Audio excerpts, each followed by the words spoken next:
Hi, I'm Amy Bartlett, Associate Superintendent of Teaching and Learning.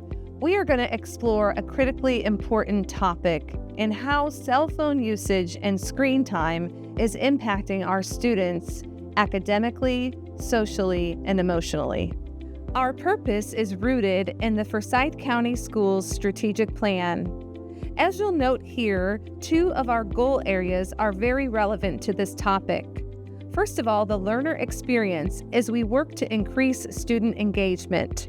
There's no question that cell phones create a significant distraction for learning. Secondly, and perhaps even more importantly, is the social and emotional impact it has on our students. We want to foster healthy digital interactions and for our students to have a sense of well-being and balance in their lives. As we begin today, I want to highlight a TED Talk that was led by Dino Ambrosi, the founder of Project Reboot. The title of this TED Talk was The Battle for Our Time, Exposing the Costs of Social Media. This talk really highlights how much of our time and attention is given to technology. Dino begins his TED Talk with this visual. The dots on this screen represent an adult life in months, assuming a life expectancy of 90. So if you are 18 years old right now, this is an optimistic estimate of how many months you have left. Take a second to take that in. It's probably not as many as you expect.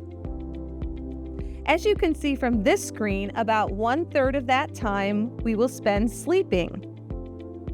Another 126 months will be devoted to school and our career. 18 months will be spent driving. We will spend 36 months cooking or eating, and another 36 months doing chores and running errands. And lastly, 27 months are in the bathroom or devoted to hygiene.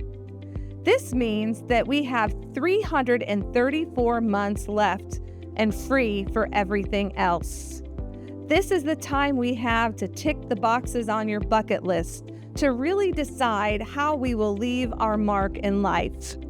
How we spend this time will determine the quality of our life. Take a second and ask yourself, what do you want to do with that time you have? Who do you want to spend it with? And what is worth the investment of your time? I'd be willing to bet that scrolling through TikTok, Snapchat, and Instagram, or binge watching Netflix and playing video games probably did not come to mind. But today, the average 18-year-old in the United States is on pace to spend 93% of their remaining free time looking at a screen. Just think about the pervasive influence that screen time is having on our daily lives. These platforms are designed to capture and retain our attention, often at the expense of our well-being. So this conversation we're having today highlights not just the time technology is taking away, but the resulting impacts of its usage. Anxiety, depression, and unhealthy cognitive consequences are all at risk. Hey there, I'm Mike Evans. I'm the Chief Technology and Information Officer with Forsyth County Schools. The book, The Anxious Generation by Jonathan Haidt, really does a deep dive into the impacts of smartphones, screen time, and social media with today's generation of youth and how they are impacted. When you're looking at all the impacts that students face and the challenges that they deal with on a regular basis, it has a profound change in how you perceive when it's appropriate to provide children with cell phones access to social media. In fact, the quote that's on the screen right here, the great irony of social media, the more you immerse yourself in it, the more lonely and depressed you come. That reference has the perception of bringing people together around social media. But the irony that you're going to see throughout this presentation is that it really can isolate and have a harmful impact on children. We're seeing issues all the way down at the elementary school level with students having smartphone-related behavior issues. Those will be discussed a little bit later on also.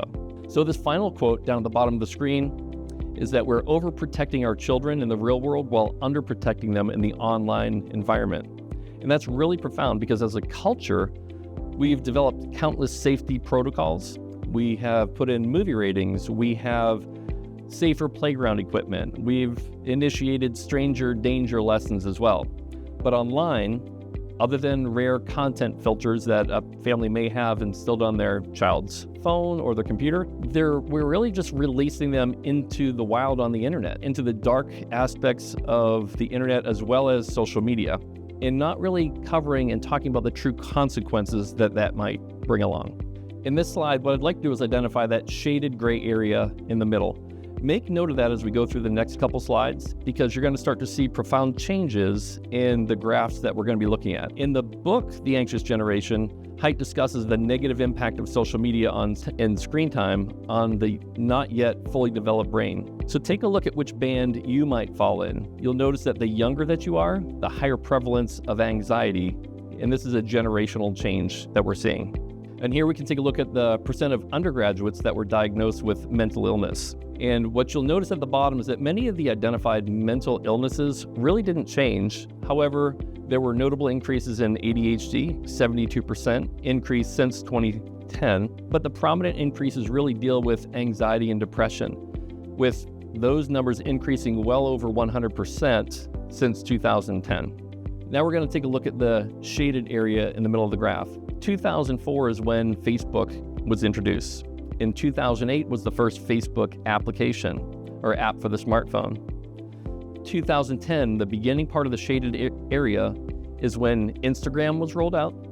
Snapchat came out shortly after that in 2011. But a significant technology advance happened in 2010, and that was the front-facing camera on the smartphones. So with the timing of the selfie, combined with 24 access to social media and a young, impressionable age, it set the stage for the perfect storm as it relates to mental health with children growing up today. Looking at the major depression among teens, again, this is early data that the boys did show a significant increase, 161% since 2010. Now, the girls showed a slightly lower increase. It's still prominent at 145%. The girls' major depression reports were actually 2.5 times greater than the boys. My name is Michelle Dugan, and I'm the Director of Communications in Forsyth County Schools. What you're seeing here is just one small snapshot of the available data. There are growing and emerging national trends that reflect what we are seeing locally. These patterns are consistent across different locations throughout the United States, but also right here in Forsyth County Schools. Building on this national perspective, it's important to recognize the conversation that is gaining momentum locally. In fact, legislation passed right here in our state that reflects the growing concern and action around this issue. Georgia House Bill 340 is also known as the Distraction-Free Education Act and addresses grades K through 8. This legislation ensures that students have no access to their personal electronic devices during the school day. They define the school day as from the time the school opens in the morning and the bell rings for the first moment of instruction all the way through the dismissal bell. As this legislation gains momentum and moves forward to be signed by the governor, we are reflecting on the conversation we've been having since November of 2024 about what this could potentially look like in Forsyth County Schools, including for students in grades 9 through 12. As we shift from the national and state level action, it's equally important to highlight the local conversations that have shaped our approach. This is not a new topic for Forsyth County Schools. It's one we've been exploring through ongoing dialogue with our community. We've gathered meaningful feedback from multiple sources, including parents, community members, students, teachers, and additional stakeholders. We've held advisory meetings, our superintendent has conducted visits, and most recently, we've shared a community survey that to date has over 3,700 responses. Through these conversations, we remain committed to strengthening our communication, supporting student health and safety, and developing policies that reflect the needs of our entire community. It is important to note and worth emphasizing that the feedback we've received highly supports a restriction or limitation on smart devices during the school day. Many families have shared thoughtful concerns, and we want to acknowledge those concerns while also sharing how Forsyth County Schools may plan to address needs in the future. Each school has a comprehensive safety plan and clear procedures for community and emergency communication with our families. As a result, we look forward to engaging our community in additional feedback and are going to offer recommendations for a balanced approach to this very important topic. This work is truly a partnership between our parents, our students, our community, and our schools. So as you can see, we have a pressing need in Forsyth County Schools. As we talk about our students in relation to our strategic plan, this impacts the learner experience. You can see here that our students are constantly distracted by cell phone uses, which is taking away their attention in their learning. This is certainly a need that needs addressing. An even more concerning, pressing need is our students' social and emotional health. The reality is cell phones are fueling anxiety and depression by isolating our students. Notably, we find that enforcing a bell-to-bell schedule where we can give our students 7 hours of phone-free environment is what is proven to reduce these types of issues among our students. So now we're going to take a deeper dive into the impacts that we've seen right here in Forsyth County Schools with our own students. Hello, my name is Todd Shirley. I'm the Chief of Student Support and School Safety for the Forsyth County School System. I just want to give you a little bit of information about what our counseling office and our school social workers, our SASs are dealing with on a daily basis in the system. We have really two types of critical assessments that we do in our counseling offices. One is a suicidal ideation assessment. The other one is a threat assessment. You can see on the screen that currently this year we have completed 455 suicidal ideations. That is actually a student expressing intent to harm themselves. The number of threat assessments, if we put that in there, it would far exceed 1,000 total for the school year, starting in our counseling suite. I'm going to come back to the student advocacy specialist in just a minute. Our school social workers have 669 mental health referrals and 887 attendance referrals. These numbers have surpassed last year's numbers, which surpassed the year before's numbers. We are continuously, year to year, seeing an uptick in mental health crisis. The mental health nurse visits, 1,621 visits for anxiety, 824 visits for mental health. By the end of this year, we will exceed over 100,000 clinic visits by students. And the mental health hospital homebound students, out of 134 of our students, 45 of those are on hospital homebound for a mental health diagnosis. Jumping back up to the student advocacy specialist, that position was created directly after the Parkland shooting. We started with 6 people that first year, and their sole purpose is to support our school social workers, our counselors, our nurses, our school resource officers in wrapping services around students that are either in crisis or expressing intent to harm themselves or others. They simply build relationships with these students and the families, and they make themselves available 24 hours a day, 7 days a week. At the end of the first year, we were following 47 students on our caseload with 6 advocates. And you can see, as of today, the Student Advocacy Specialist Group is currently following 2,111 students. These are students that have expressed intent to harm themselves or others. So those numbers continue to grow year in and year out, and it's one of the reasons that we've added those positions. Some information on discipline in the district. If I go back and look historically at 2012-2013 school year, approximately 1 out of every 293 students received a tribunal request. A tribunal request is a request to suspend a student more than 10 school days, and then that student would be placed in the alternative school setting.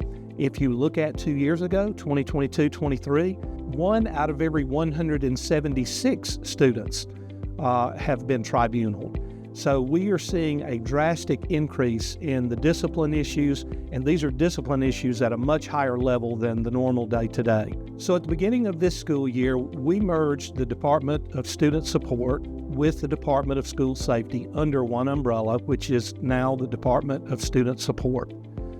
We are taking as many proactive measures as we can to wrap around these students. If you look at the symbol on the right, we have counselors that support our students, social workers that bridge the gap between families and school. We have nurses to take care of not only the health issues that our kids are experiencing, but also the mental health issues. A lot of our kids fully trust our nurses and will open up to them, and we're very proud of that relationship. Our school resource officers are on campus. We have 1 at every elementary, 1 at every middle, and 2 in our high schools. They are part of these wraparound services. And then finally, the student advocacy specialist, the newest member of this team. Those people, again, are available 24 hours a day, 7 days a week. Through continuous collaboration, this group is designed to help our students. And we need every resource that we can possibly pour into our students right now because of the trends that we are seeing. We have outlined for you the pressing need that we're seeing in Forsyth County schools, and now we'd like to share more about how we have been benchmarking for innovation and thinking about what this could look like to address this with our students. You'll see here the benefits of a distraction-free education. Notably, the first 3 bullet points on this slide address the distractibility that cell phone usage causes. We know that we can increase student engagement in these areas. But perhaps the more pressing issue are the bottom 3 bullets. This notes the pressing need in relation to social and emotional health of our students. As we think about systems both within Georgia and across our nation that have done things to address these issues, it brings us to highlighting 3 different districts across the nation.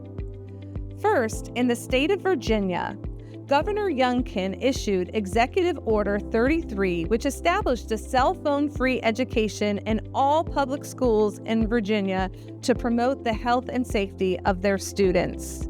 It's important to note that the entire state has adopted a bell-to-bell cell phone policy, meaning these phones are off during the entire school day, including lunch and in between classes. Right here in Georgia, Beaufort City Schools has a similar policy. All devices are turned off and placed in book bags before entering the school building. This policy and protocol has been in place for the past 10 years and is just now the way of life in Beaufort City Schools. And finally, we wanted to benchmark a larger size district. Los Angeles Unified School District has over 429,000 students and 1,000 schools. In February of just this year, they fully implemented their cell phone ban, requiring students to turn off and store their devices during all school hours. We have spoken with the Chief Operations Officer to discuss the protocols that they've put in place and learned that they have had great success with the launch of this new initiative. It gives us reason to think, what do we want for our students in Forsyth County, and what are our next steps as we develop policies that are going to address the well-being of our students? What's most important to us in Forsyth County Schools is to engage all of our stakeholders with their feedback. Throughout the course of this school year, we have sought feedback through local school council meetings, parent and student advisory meetings, community town halls, and surveys where we have had over 3,700 responses. We encourage you to let your voice be heard. We'd like to know what you believe and what's important to you as we develop policies for the best interest of our students in Forsyth County Schools.